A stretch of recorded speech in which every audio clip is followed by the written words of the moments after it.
All righty. Well, hello, everyone. I hope that you are having a great start to your week. I'm Brianna Jones, and I am with the Leadership Institute at CSU. I am excited to moderate today's webinar. We are coming off of a mini summer break from this series, so we're happy to bring you today's topic, which is going to be an interesting one. Over the next hour, we really want this webinar to be as interactive and engaging for everyone that's joining us. So we will be utilizing the chat feature because you're unable to mute yourself. We'll be using the chat feature to take any questions and comments throughout our time together. If you don't want your comment or question to be published in the public chat, then you can send your question or comment to me directly, and there's an option for you to do that in the chat. Today's webinar will be facilitated by Chelsea Powell.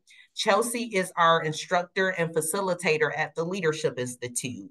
And Chelsea has been serving CSU since 2012, specifically working with students as an advisor and then faculty and staff to establish CSU's internal leadership program known as Live CSU.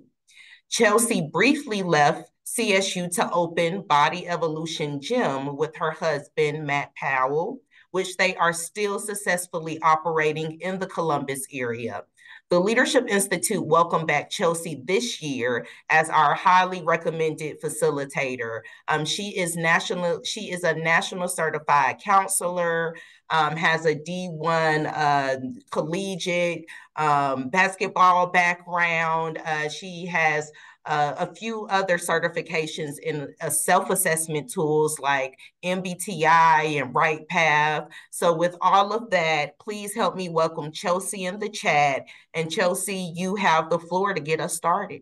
Thank you, Brianna. I mean, I could not have written that bio myself. So that was excellent. Thank you so much. I feel so, I don't know, I'm blushing a little bit, but thank y'all for having me. And everyone, thank you for logging on with us today to talk about something I think is pretty fun. Let's not be a family at work, but instead let's create this mindset of, instead of the family mindset, having, let's just be good neighbors to one another. And so take this time, 45 minutes to an hour, to just enjoy, listen, kind of think about how you might utilize some of this as you move forward in your workplace. And then, we'll just have a little bit of fun together. So oftentimes when people have asked, what do you love about your job? So much is like, oh, I love the people I work with. We're like family. We're like family. And maybe I've even been at fault for saying that myself, right? Because we want this mindset that we are close and that we are there for one another. But I want to start challenging that statement a little bit today, and get you thinking about our workplace relationships a little bit more, because let's think about this for a minute. Are you really, really sure that you want to be a family at work? Okay. Because if we think about this for my own experience, right? I'm sure you can all relate to this too. If you didn't know this, well, most families are, well, very dysfunctional. And a very dysfunctional, a little dysfunctional, but there's that little dysfunction to it. So are we sure that we want that to be the word that describes our workplace and who we are working with, and how we're treating one another in the work setting? Is that truly our goal, to have this dysfunctional family a part of each other? And so I'm not saying today that we can't be friends. What I'm saying is, let's think about this a little differently, and how we might, instead of being family at work, but just be good neighbors to one another.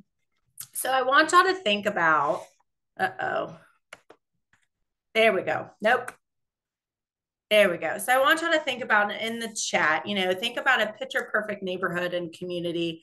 And what are the characteristics of that neighborhood and the people within it? So picture perfect. Okay. I'm talking about picture perfect. In an ideal neighborhood and community, what would be the characteristics? Maybe you live in one now. Maybe you hope to live in one eventually. But if you could please share that in the chat, that would be great. This is a good question to start us off with, Chelsea. So for me, I think some of the characteristics would be peace. That's something, sorry for my phone ringing, y'all. It would be peace, for me, for sure. Yeah, peace. Absolutely. I know I see Catherine said inclusive and supportive of one another, safe and close and close to do things. Absolutely, right? We think about this picture perfect. And when I think about my neighbors too, well, one of the main things that I was kind of irritated with when I first moved in my neighborhood, I won't say the neighborhood, but I never got a homeowners like welcome package. Like I knew that there was an HOA in the neighborhood. No one ever greeted me. And I kind of had a little distaste in my mouth for that. I was like, well, fine then, but you want to make sure you want to feel welcomed, right? You want to feel valued, and you want to feel like you are a part of that community. A lot of things too that I would say is kind of we think about our neighbors, we have property lines. So we have those built-in boundaries within that neighborhood too that I think so often we neglect when we are at work because we have this mindset of let's be a family, right? So let's just keep thinking about that as we go on. And again, it is okay to be close with your coworkers. I like to think I'm close with my coworkers too, and that they're close to me. But as we approach this mindset of our neighbors, it is and will go down to respect and boundaries. You will hear me mention those more and more times today. The boundaries is the main thing. My best neighbor, I want them to come over for dinner, right? I want them to enjoy some company, but at the end of the day, I also do not want them coming over to knock on my door at 9 p.m. at night, right? Like that is my time, and there's that boundary line. So as we move forward, what we're going to do in here today is, like I said, sorry, my mouse keeps like pausing on me. Ugh. Okay, so what we want to do is define good neighbors, right? And then we're going to understand the trio when it comes to relationships in business. And then we want to talk about how we actually foster those neighboring relationships, but then how we continue to determine and develop this sense of community and how you can do this in your workplace. So I wanted to start off. I mean, I cannot talk about neighbors and not mention State Farm. I mean, this might be one of the most popular mottos and jingles that we might have ever heard, right? Like a good neighbor, State Farm is there. So we have it. And I'm sorry, you'll probably have it in your head for the rest of the day. But then I did my job, right? So this motto is set in ground, and it says it all. This motto reflects how the company's agents, employees help each other. This slogan was actually branded in 1971 and was written by Barry Manilow, believe it or not, when I was doing my research on this. Had no idea, but maybe that's also why it's so catchy. So what that slogan says is that State Farm is there to help its customers and communities when they need it most, whether it's insurance, financial, or strengthening the community. The slogan conveys, listen here, a sense of trust, reliability, and genuine care. And so when we think about those things, alongside of our colleagues, our peers, our supervisors, and our goal in the workplace should be to foster that relationship with each other, right? So like a good neighbor, State Farm is there. We're there when you need us, but we leave you alone when you don't, right? I think that's the most beneficial thing that we can learn from that too. We're here when you need us, but we'll also leave you alone when you don't need us, and have that boundary in that respect. All right, so good neighbors, typically, right? I think we kind of talked about that in the chat a little bit, but they're friendly, we're helpful, we're trusting, we're respectful, and then we do stay connected. Everyone likes a good neighborhood watch too. So when we think about good neighbors, truly what that phrase is putting in our thoughts and what it means is good neighbors will create strong communities, and strong communities create strong cities. But if we think about this in a workplace setting, good work neighbors create strong departments, and strong departments create strong companies and organizations, right? So I want you to think about that. Good work neighbors create strong departments, and then strong departments create strong companies and organizations, because we have that mindset that we are friendly, we're helpful, we're trusting each other, we are respectful, there we go, and that we are staying connected, and there's that piece of communication. You know, as leaders, and I think this is kind of the balance where I want to talk about today. We want to strive to be the best neighbors we can with our coworkers. We want that mentality, but so often because of that, we do lose those boundaries, and it then is very easy to become that family mentality. And there are a number of upsides to being friends with your coworkers. There are studies have shown that having friends in the workplace can provide you with joy and meaning, enable you to have a more successful career, and positively influence your behavior.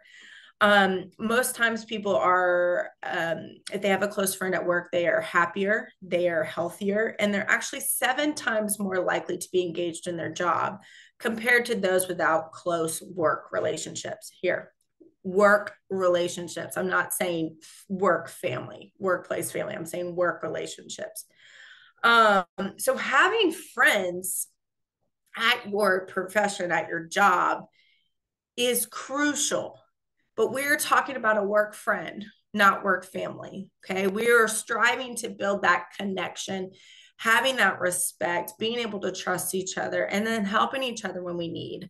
That's why so many companies throw holiday parties or have game nights or plan social events, because they want to build those connections and they want their employees to feel valued. But then at the end of the day, the goal is you go home and you go be with your families, right? So you don't have to be best buds with people that you work with. You can be close, you can have those friendships. You want to be kind, professional, and nice. But just because we have close work friends does not mean we have to tell them our deep, dark secrets, right? Or our long-term goals and dreams, or that they have to see the worst of us so much that our family does when we're not having a good day. So start thinking about it in that way. Work friends, not work families. That good neighbor. How would you respond to your neighbor if they asked you for help? Would you help them? Hopefully, because we're striving to be good neighbors, but you're not going to go above and beyond what they don't need you to do. Okay. So it's also ensuring that you have some autonomy within your workplace too, right? And then those boundaries and barriers, they're not overlapping each other. And do Chelsea, I have any questions so far? No, we don't have any questions, but I did want to comment on number 5, staying connected. I think that a lot of companies and CEOs saw the value in creating that community at work, especially in the last few years with DEI being on the rise and wanting to create that sense of belongingness. But you bring up a valid point. We have to disconnect at some point, and you have to now go home to be with your family or to be with your set of personal friends. So just having those healthy boundaries. Yes, it's okay to have a social night or do something fun to build that sense of community, but at some point, where's the property line? Yeah. And I think that is now at a point where we can now start the discussion. Yeah, I love that. Where's the property line? I think that that's the new motto for this. Where's the property line? Where does it start and where does it end? And just a personal experience from the gym. I am with these people every single day, and I have gotten close to some of our personal trainers, and one of them is my dear friend. And there's this mindset too, is what is too close, right? And we'll talk about this a little bit later. When my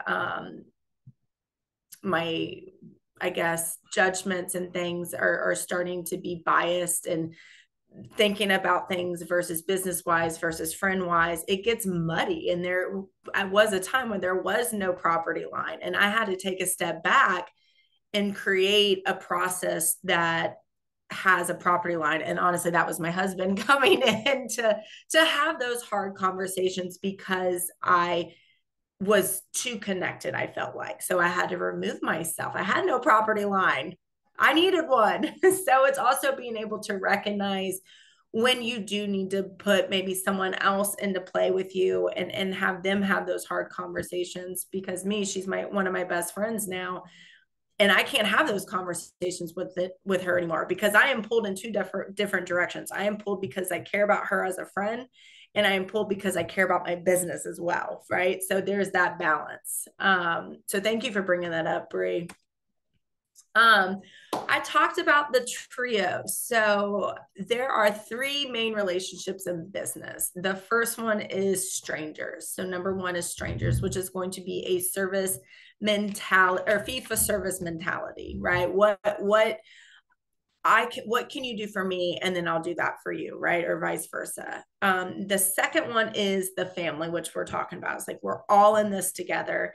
And then three is that neighboring relationships. And you'll see that it's all about that balance and having that boundary.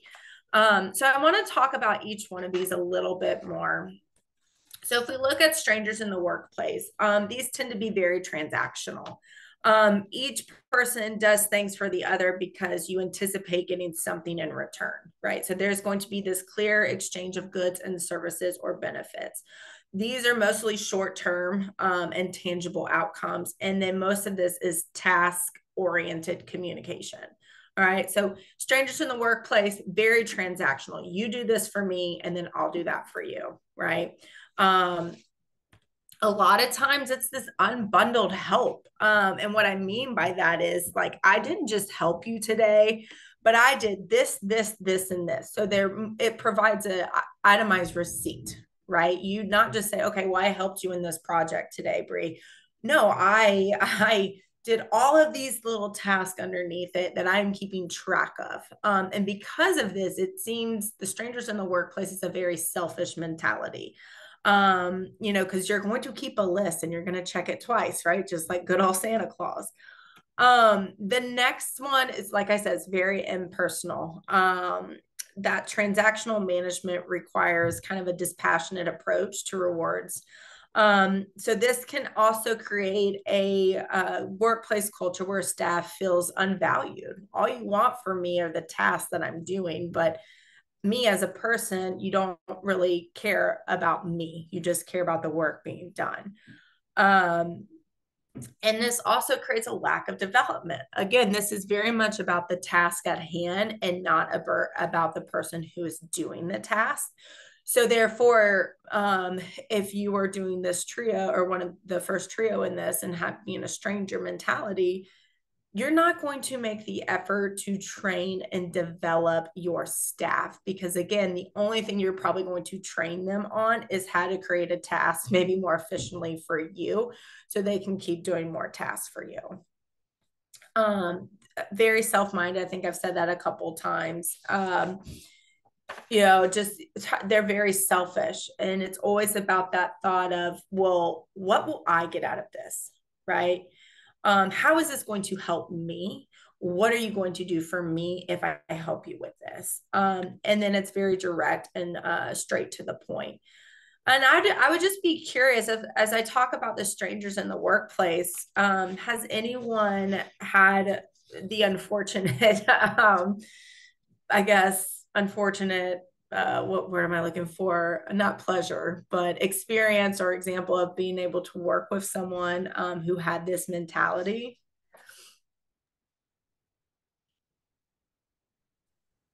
Waiting for some comments in the chat.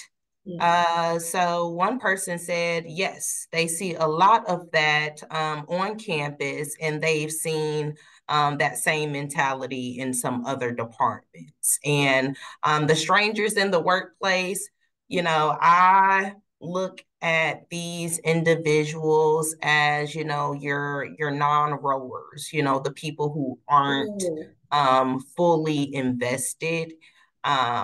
But again, Chelsea, I struggle because, we're at work. It's isn't it supposed to be kind of business and getting it done. So Yeah, I see both sides of the coins, but I just absolutely. wanted to drop that in there. But No, Catherine says, absolutely. Um, and I love that too, like just the rowers in there. And I think this goes back to the balance. Like, absolutely, there are going to be times when we can't always sit there and sit down and develop our employees and our coworkers, but there are going to be times where it feels transactional. Unfortunately, I mean, you're right. We do have a job to do. I think the goal with this is just making sure it is not always transactional. And with every transaction, there is, yes, I might need this from you, but here's why. And then maybe instead of what are you going to do for me, how can I help you? Right? It's kind of that phrasing. Instead of do this for me, I'll do that for you. But it's, hey, if you, I could really use your help in this. This needs to be done at this time, but I would love to help you in some way too. What would that look like for you? Right. So maybe just kind of taking that impersonal or that self-minded approach out of that. And then I think we get a little bit better of kind of that balance that we were talking about earlier. All right. Any other thoughts or questions when it comes to strangers?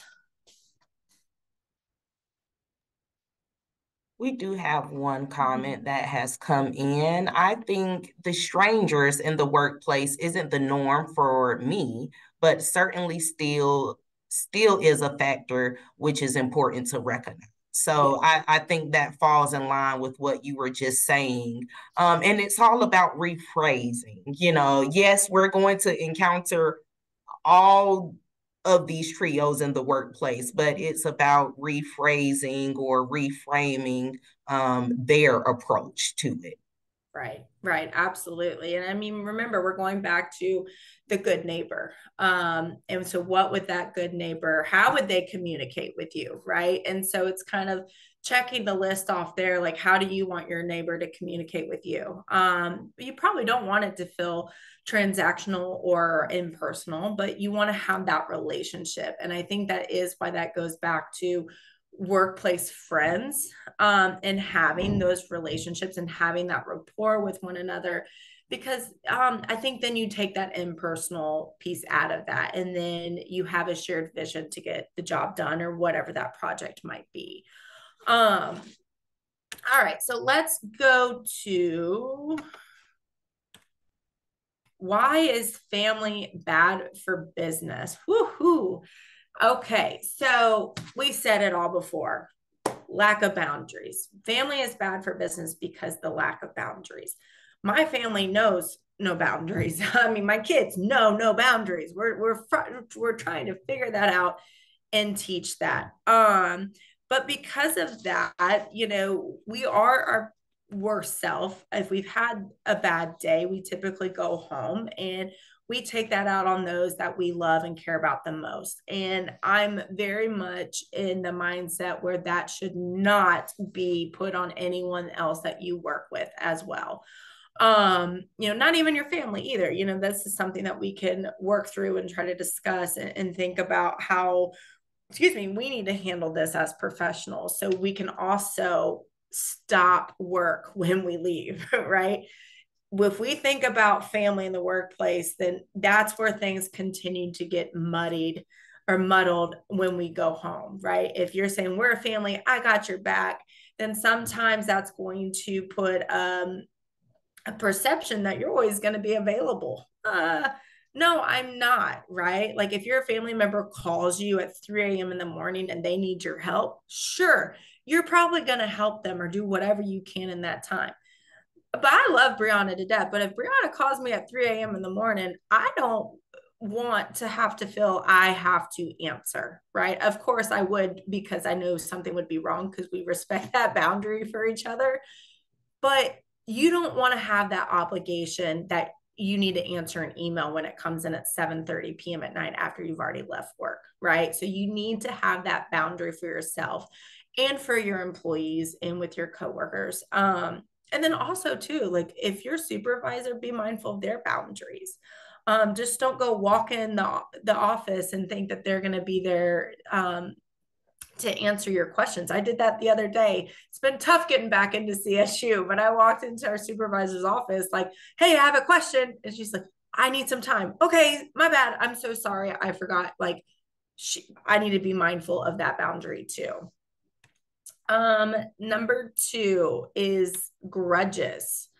You know, ooh, if you have a sibling and that's something that you've struggled with is, you know, well, my sister always gets this, or my sister or my brother, their mom and dad's favorite, or things like this. Or I'm maybe in the workplace, I'm taking on too much work versus my coworker. Then you're going to start holding a grudge and start being resentful of maybe the lack of work you feel like they're taking, but also you don't really know what's probably going on with them, right? So again, families are very dysfunctional. We aren't always the best at talking about what's wrong with us and what's going on, but we're just more likely to hold those grudges and have that resentment build up.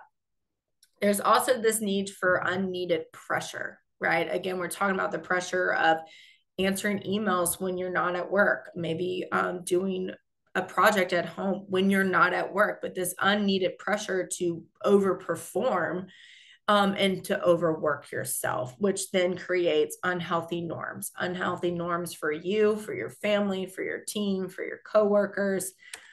And then that creates a work-life balance that does not exist. You know, at the end of the day, this is our job. This isn't our life.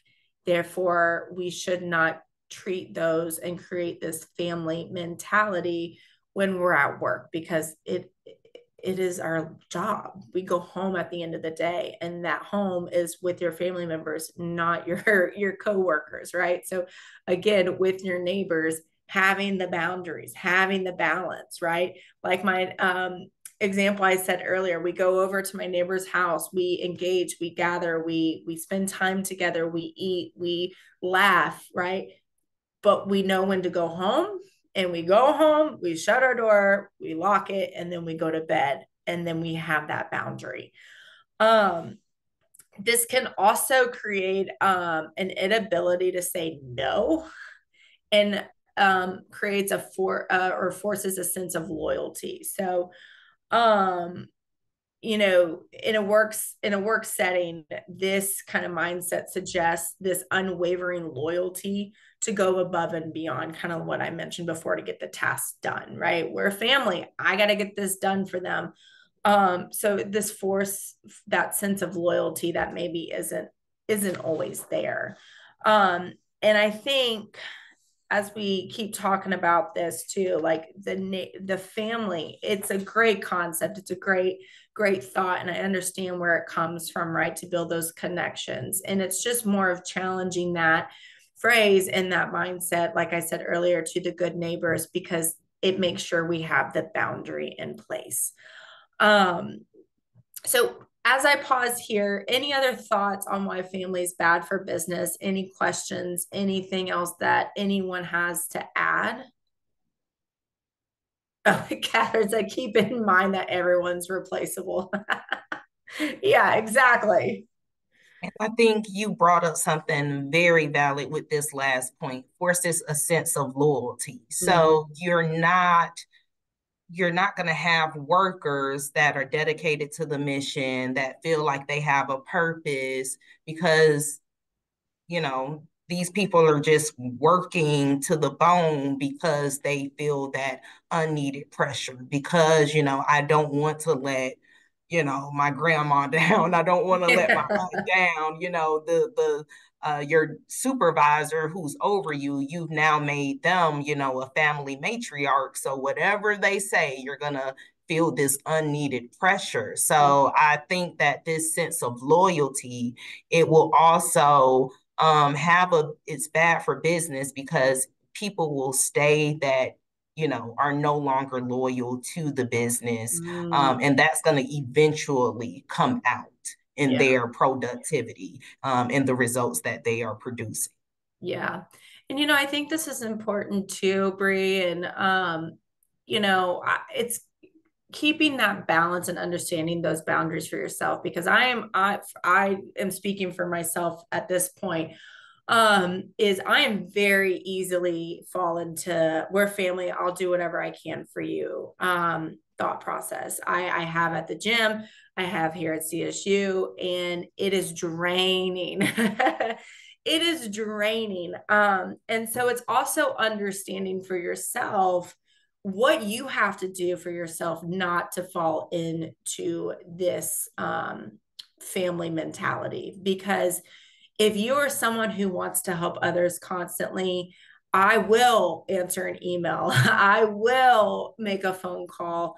And so I've had to tack on those boundaries for myself. And a big reason why I came back and wanted to come back to CSU is to create a boundary for me and a property line outside of the gym, right? Because it was just too much, and it was just wearing me out. And so it's time, you have to have some self-reflection of what's going to work best for you, and how does that look in a work setting. And sometimes it is saying, you know what, I can't make that meeting today, I'm sorry, I'm not scheduled for that day, right? It's being able to say no and having that self-reflection of what you can do and what's appropriate for you to do, but having that own property line for yourself and understanding that. And I think that's a big thing for people that want to help constantly, that we struggle with, is it can't always be so that's just something for myself that I've struggled with. And so while developing this webinar, this was great for me to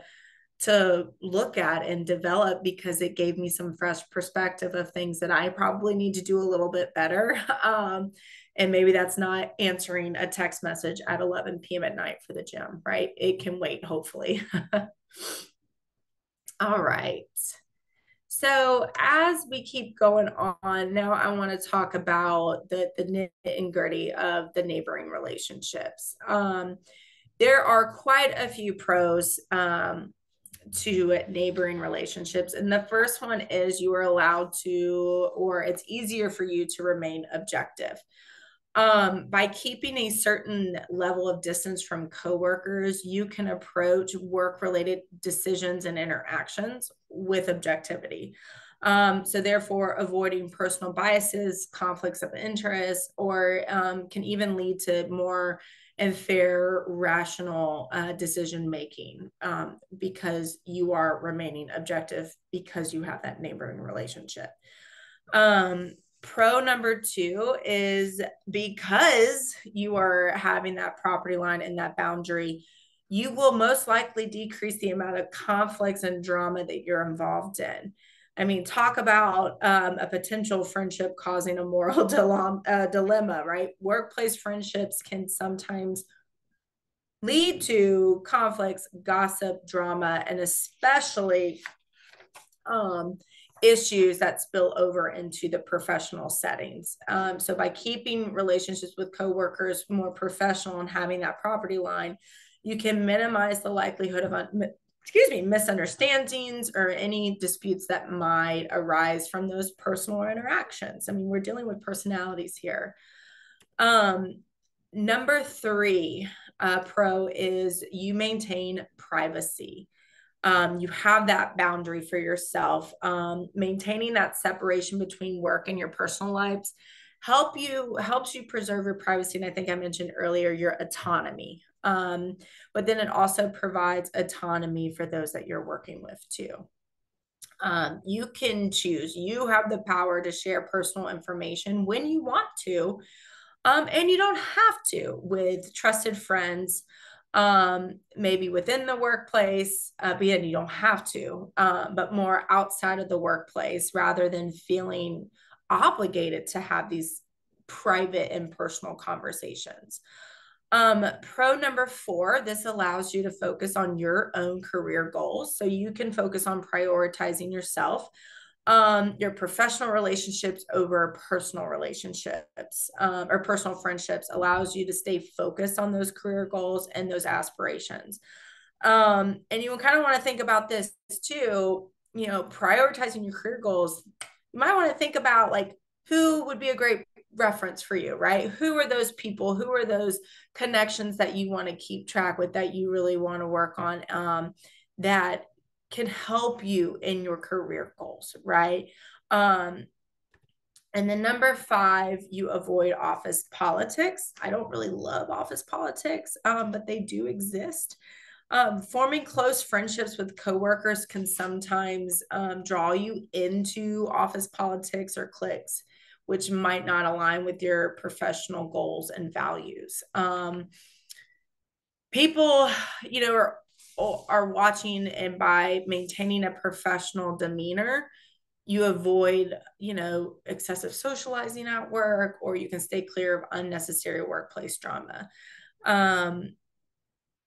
So, one of the big things for me at the gym was like trying to get to know all of our members. And sometimes it was a little too much. And so I had to realize what that balance for me was, so I was not getting involved and I can stay objective, right? Because at the end of the day, my job isn't necessarily to be everyone's best friend, but to create a welcoming space where people can come work out. And essentially that is what my job is when I'm at the gym. And so again, I had to take a step back and think about what that boundary and what that line was for me, so I was not involved in any gossip and any drama within the gym. All right, so number 7, protect or reduce your perception of bias and favoritism.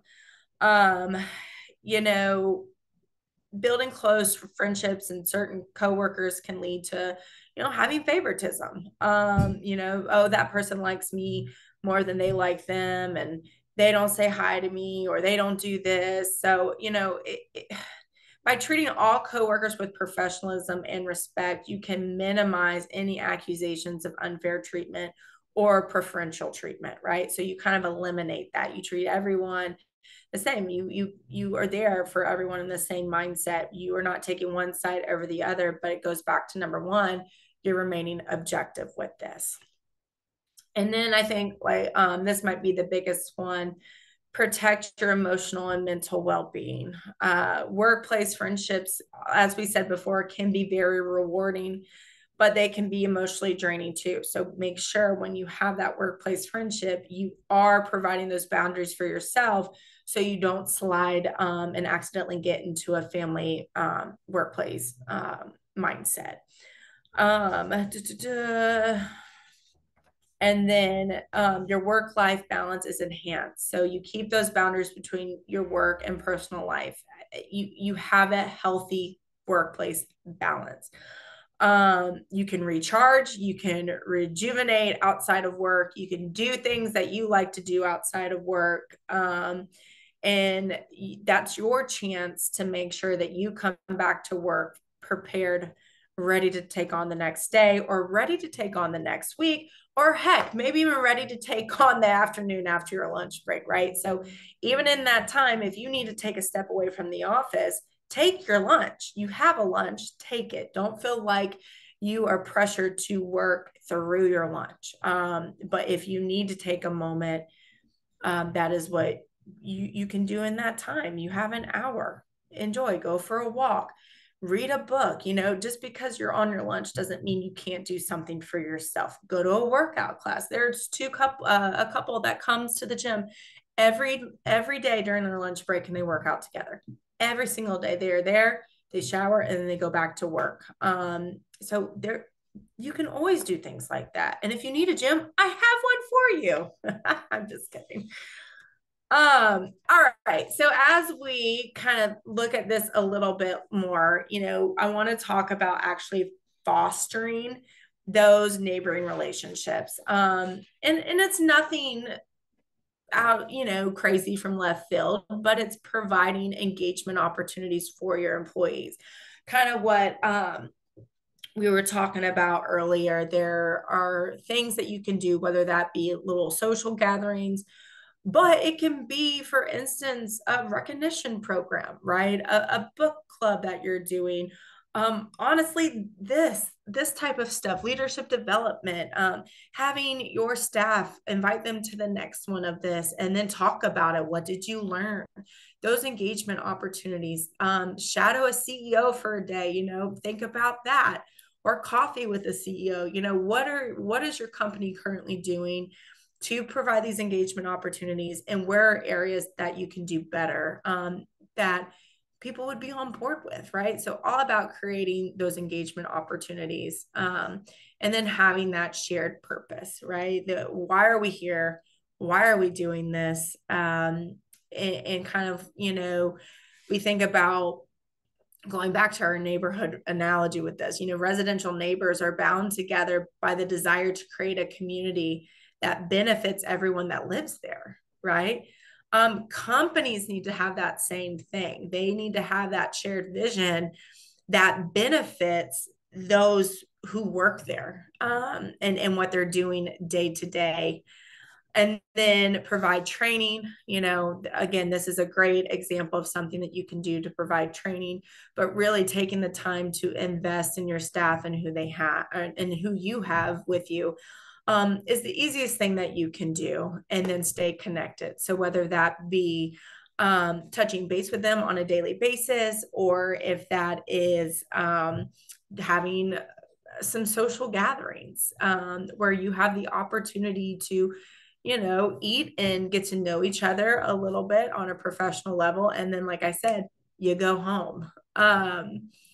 So, we've talked about block parties, or we've heard about them. We haven't talked about them a lot here, but I want to, because that's the number one thing a lot of neighborhoods do. Pool party, block party. And the reason why they do them is because it fosters that strong community. But here's the thing too, it provides support for newcomers. It is so hard finding your place when you are in somewhere new. And just like my HOA story, when I first moved into my neighborhood, it also creates kind of the thought and mindset you're going to have towards other people. My husband is still a little bitter about it. So it provides support for newcomers. Invite them in. You want them to be engaged in a part of this team. You want them to think that you're a good neighbor, right? So making sure that you're having those opportunities for that bonding, because it builds trust and it encourages fun. And I think it's kind of the best way that you can have these conversations in a professional setting. But like I said, leave at the end of the day. Like, there's a time stamp to it. If you choose to do something after that, that's on you. But here's this time stamp. We're having this social at our workplace from 4 to 6. Also, do it like, if you're thinking about timing of this, do it during a little bit of their work day. Nothing says better like starting something at 4 so they can still leave at 5 so they can go on and have their work-life balance, right? So thinking about things like that too. It's, not coming back at 6 to 8, but actually taking and allowing them to be part of something like this during the actual work day. So again, they're there at work and then they can go home. The next thing that we mentioned was training. Training opportunities are far more going to be cheaper than trying to hire new employees. So invest in your employees that you have now. It takes less time, and it creates growth for them, and it reduces less turnover. So be that good neighbor, right? Have them be able to develop themselves, develop their career, instead of hiring new employees, right? Because if you're not going to invest in the people that you're with, you're going to have a lot more turnover, which is going to in turn cost a lot more money. It's going to cost you more time because you're having to train all these new people. So think about the little areas of development that you can do for your team that you have now. And so as I close up, just a few things that just want you to hone in on. So good neighbors at work, what that truly looks like: look out for each other, have boundaries, those property lines, lend a helping hand, create a welcoming environment, and respect a shared space. Okay.